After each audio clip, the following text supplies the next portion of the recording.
o amor é um tema fundamental para nós entendermos a Bíblia e praticarmos o Evangelho.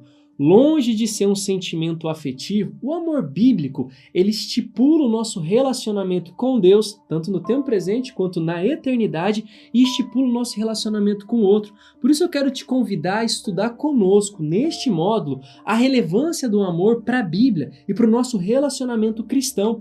Pois o amor, segundo a palavra de Deus, ele não é uma instrução, uma sugestão. Antes, é um mandamento. E você deve entender profundamente como o amor é uma obrigação da sua parte, da minha parte, para que nós sejamos reconhecidos como os discípulos de Cristo. Então, longe de aprender, neste modo, a respeito de como sentir afeição pelo outro, afeição por Deus, é entender que o amor é uma obrigação minha para com Deus e para com o próximo. Por isso que hoje eu te convido a estudar conosco um novo módulo da Escola Bíblica, um módulo voltado para esse tema primordial, e você vai ver como ele é relevante e fundamental para a compreensão do plano bíblico, do plano eterno de Deus para a salvação. Então nós começamos agora um módulo chamado 4 Amores Bíblicos. A partir dos escritos de João, nós vamos ver a especificidade de João em tudo isso, e eu te convido a estudar conosco um pouco mais da Bíblia aqui na Escola Bíblica.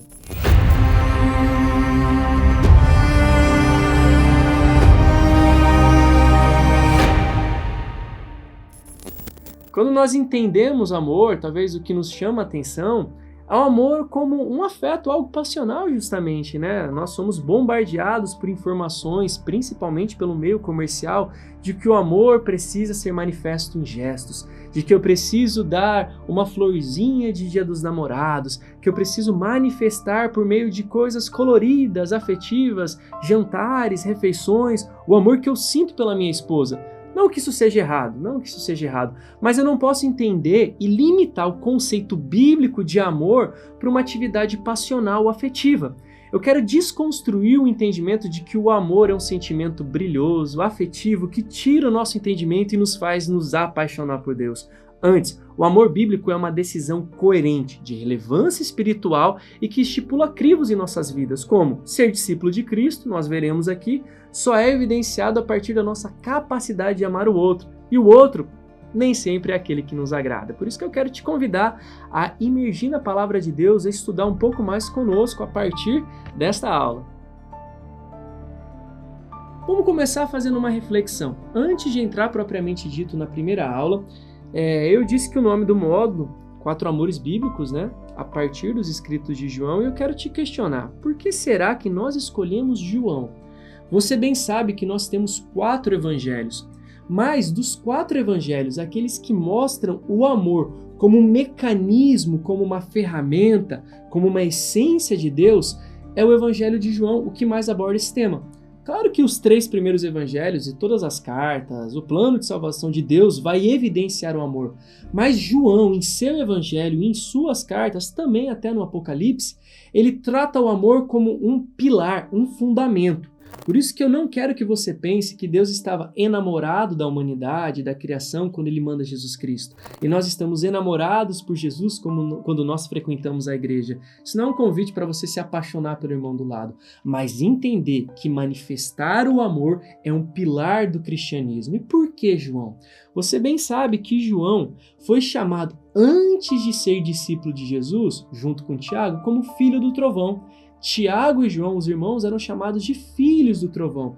Mas João, nessa experiência de estar próximo de Cristo, ao ponto de recostar a cabeça ao peito de Cristo, né, durante a ceia, ele se tornou o discípulo amado. Então nós vemos uma transição fundamental entre um homem que antes de ser discípulo era filho do trovão, tinha uma violência talvez em sua conduta, para ser um homem que se abrandou e se apaixonou por Cristo. Então, mais do que qualquer um, João sabia que o amor não era um mero discurso teórico, mas era fundamental para aquilo que Cristo quis estabelecer. A possível transformação na identidade de João mostrou que o amor divino ele não é uma fábula, algo escrito por Deus para nos romantizar, não é uma literatura de romance, mas é um mandamento que transforma as vidas. E é sobre esse amor que eu quero falar com você nessa primeira aula, o amor do Pai, o que estabelece o padrão de amor. Então eu entendo que o amor que Deus vai manifestar para a criação, para a humanidade, ele serve pedagogicamente para estipular um padrão que deverá ser seguido, o qual o próprio Cristo e o Espírito Santo devem se submeter em replicação. Em outras palavras, nós temos que entender como Deus pensa e apresenta o amor, para que quando Cristo for encarnar esse amor, essa lógica esteja evidente. Para que quando o Espírito Santo for manifestar esse amor, essa lógica esteja evidente. E para quando nós, com a nossa obrigatoriedade de amar o outro, consigamos reproduzir esse padrão. Justamente por isso que esse módulo tem 4 aulas. Nós entendemos que 4, entre aspas, pessoas manifestam o amor de Deus. Primeiro, o amor do Pai. Depois, o amor de Cristo. Por terceiro, o amor do Espírito Santo. E por último, o amor dos discípulos. Então, em cada pessoa vai ser apresentado em uma aula diferente. No caso dessa primeira, nós vamos falar um pouquinho do amor do Pai.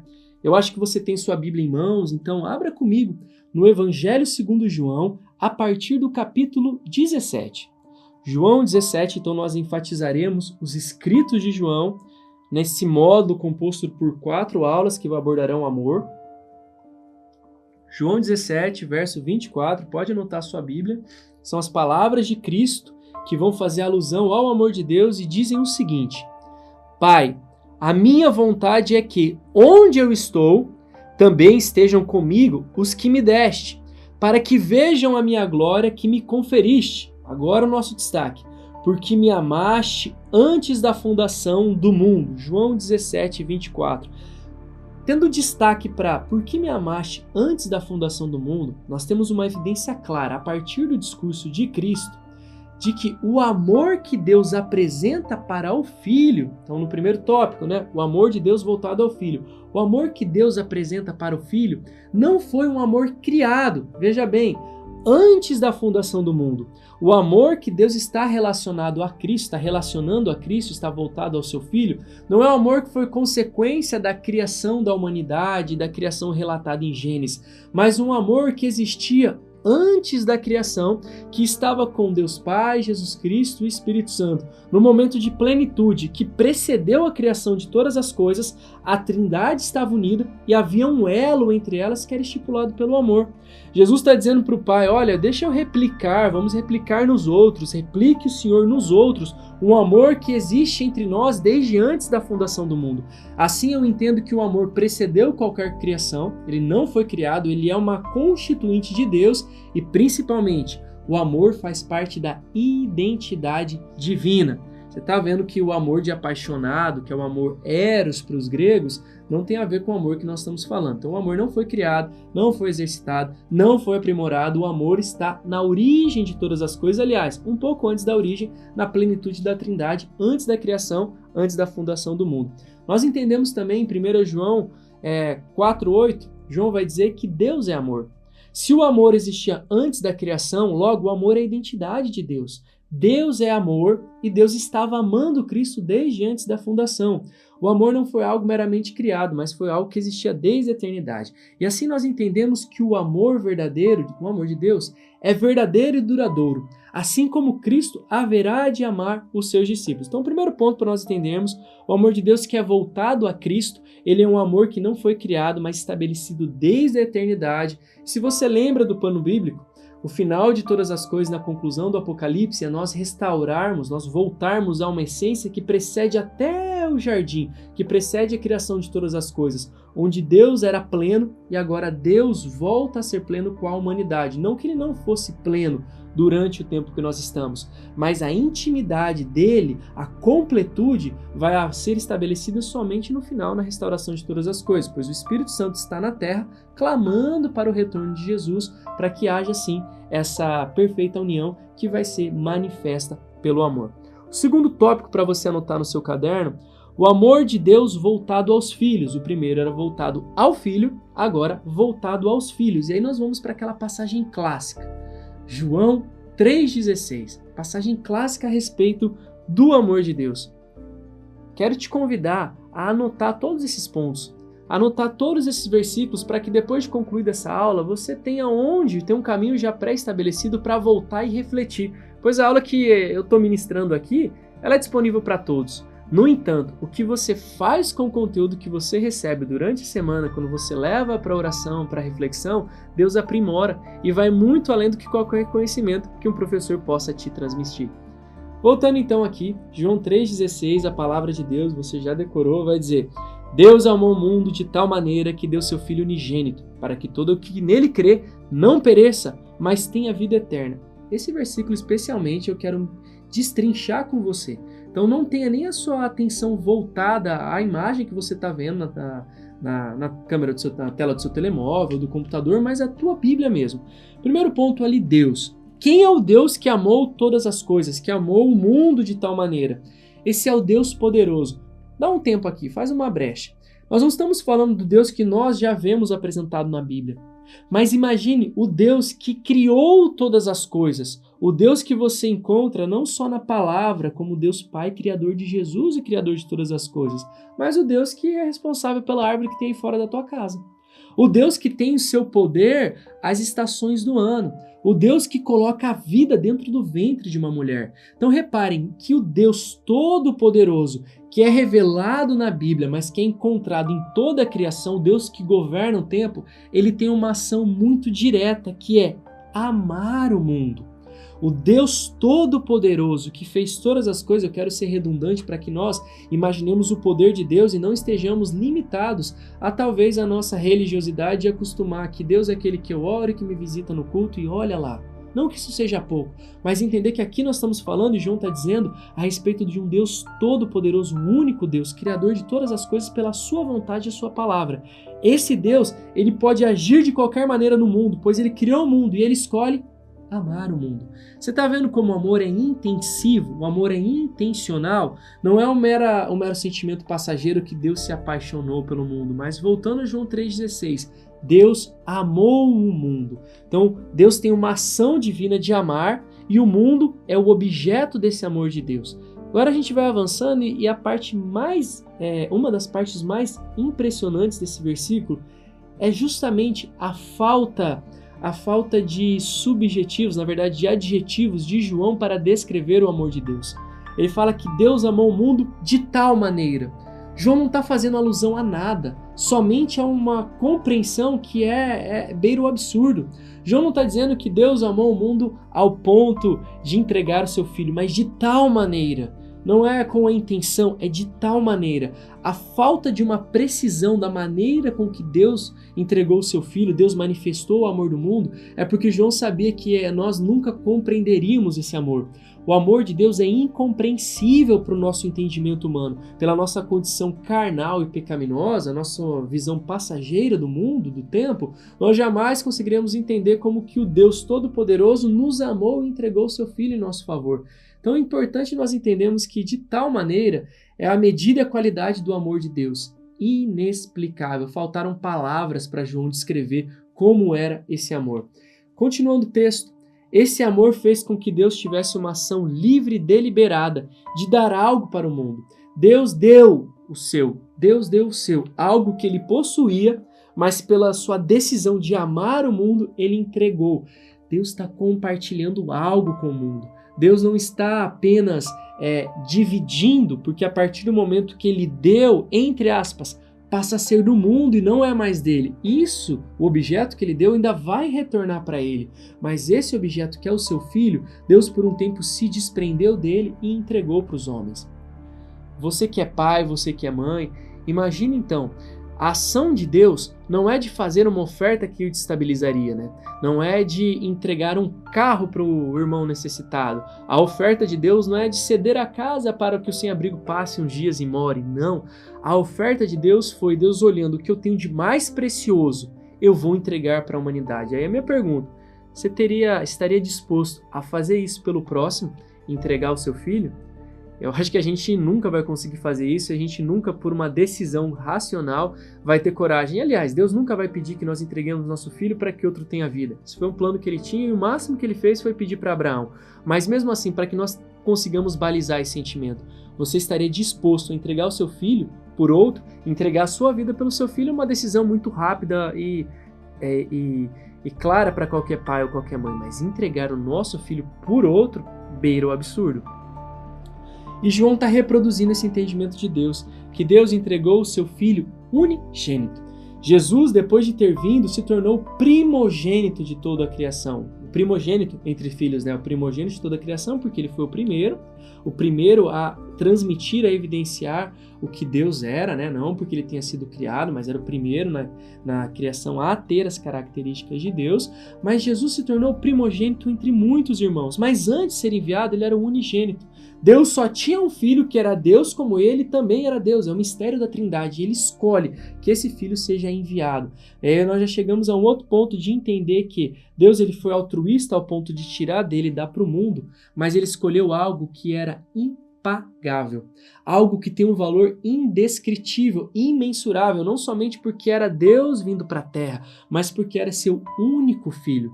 Por isso que Abraão é chamado pai da fé, foi o único para quem Deus pediu para entregar o seu filho também a ele.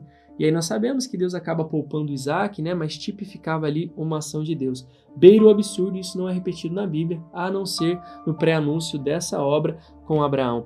Mas tem uma finalidade essa entrega. Acompanha comigo. João 3,16, nós estamos em Filho unigênito, para que todo aquele que crê não pereça. Deus está colocando aqui um crivo. Deus vai manifestar o amor para o mundo, e esse mundo, a partir de amar o Filho, vai ter como resultado ser poupado da condenação, antes será salvo, para que todo que nele crê não pereça, mas tenha vida eterna. O amor que nós temos por Jesus, segundo o padrão que Deus manifestou ao enviar o seu Filho, faz com que nós sejamos poupados da condenação, não pereçamos, e antes tenhamos vida eterna. Você está vendo como que o amor de Deus ele foi intencional, foi profundo e redundou em salvação para nós? Então nós podemos entender que quando eu manifesto o meu amor para o outro ou para Deus, esse amor tem que resultar em vida. Não é um amor de uma autocomiseração, Deus me ama porque eu sou tão pequeno, tão coitado. Não, Deus me ama e eu devo manifestar esse amor para que onde eu for haja salvação. Haja salvação espiritual, mas haja salvação também da alma, salvação dos recursos, enfim, a manifestação da obra de Deus esteja evidente, pois estamos reproduzindo o que Deus estipulou em João 3,16, que era enviar o seu Filho para que fosse entregue no nosso lugar. Nós avançamos agora então para a conclusão dessa primeira aula a respeito do amor de Deus, com 3 tópicos fundamentais. Eu vou ler os 3 tópicos e vou discorrê-los brevemente aqui para você então. Primeiro ponto é: a intensidade e a extensão do amor de Deus são incompreensíveis para nós. O amor de Deus é intencional e sacrificial. E terceiro ponto, para você anotar: preocupou-se mais em fazer que em anunciar e explicar. Então, primeiro ponto, para a gente começar: a intensidade e a extensão do amor de Deus são incompreensíveis para nós. João 3,16 vai dizer que de tal maneira, de uma maneira incompreensível para o ser humano, o amor de Deus foi manifesto, e foi manifesto ao enviar o seu Filho. Deus não mandou uma carta dizendo que ele amava o mundo. Quem escreveu foi João, mas a obra de Deus foi entregar o seu Filho. Quem relatou esse amor, colocou num pergaminho e enviou para outras igrejas, e nós temos acesso a hoje a isso, foi João, foi o apóstolo João. Quem viu esse amor sendo manifesto em gestos afetivos foi João ao ser abraçado por Cristo. Mas a ação divina foi entregar o seu único Filho, para que todo aquele que nele crê não pereça, mas tenha acesso à salvação. Logo, eu posso dar respostas a esse amor como devoção, como buscar a Deus, como tentar traduzir a minha vida em amor e devoção a Deus, sabendo que eu jamais estarei em pé de igualdade, que eu jamais compreenderei profundamente esse amor. Essa é aquela crise que Pedro tem no próprio Evangelho de João, né? Quando Jesus pergunta para ele: Pedro, você me ama? E Pedro não sabe muito bem o que responder, ele fala que ama, mas sabe que Jesus reconhece a finitude do amor que Pedro tem por ele. Essa é a crise que nós temos que ter. Como daremos resposta a um amor que é intenso e extenso em nosso favor? Então, o primeiro ponto é entender que ele é intenso e extenso e é incompreensível para nós. Segundo ponto: o amor de Deus é intencional e sacrificial. Deus não enviou Jesus como uma manifestação de amor e esperou ver o que acontecia. Deus já enviou Jesus com a finalidade de morrer em nosso lugar. Dentro da obra redentiva, era preciso que um cordeiro fosse sacrificado para que não mais os pecados de Israel fossem poupados, mas o pecado de toda a humanidade. Os que foram cometidos antes da lei, os que eram cometidos durante a lei e a formação do Estado de Israel, e os que foram haveriam de ser cometidos até pela igreja e pelas gerações seguidas. Um cordeiro animal natural não seria suficiente e seria capaz de fazer isso. Foi preciso então que o Filho de Deus fosse enviado como um cordeiro santo, imaculado, pois Cristo jamais pecou, nunca intentou pecar, para que o seu sacrifício fosse suficiente para anular todo o pecado da humanidade. Cristo fez de nós santos, não porque nós pecamos, mas porque o seu sangue vem sobre nós e temos a legalidade de nos apresentar a Deus como santos, como separados, como remidos, regenerados pelo sangue de Cristo. Tudo isso foi o amor de Deus sendo manifesto. Deus tinha um plano de redenção que foi manifesto através de Cristo, mas motivado pelo seu próprio amor. Deus ele sabia que Adão ia cair, sabia que a humanidade ia cair, sabia que você vai pecar, que eu vou pecar. Por isso que Cristo, quando foi enviado, não foi por uma paixão passageira de Jesus, não foi porque ele ficou tão triste com Adão que quis reparar. Antes, Deus tomou uma atitude e resolveu o problema. Entenda que o amor de Deus, eu quero ser repetitivo nessa aula, não é um sentimento passional, mas é um amor intencional e sacrificial. Qual a resposta que você vai dar para Deus quando você estiver desanimado? Qual a resposta que você vai dar para Deus como hoje não estou tão animado para ir para a igreja, hoje não estou animado para ajudar o próximo, hoje não estou animado para orar?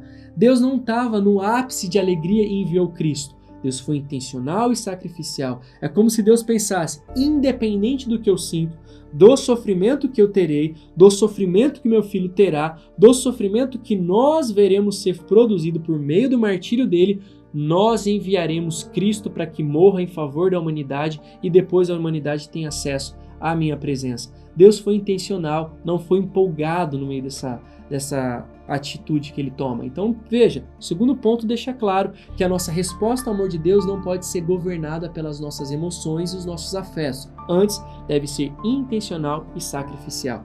Terceiro e último ponto, o amor de Deus preocupou-se mais em fazer do que anunciar e explicar. Não que a morte de Cristo não tenha sido profetizada, não que Jesus não tenha sido ungido de Deus, profetizado para retirar o pecado do mundo.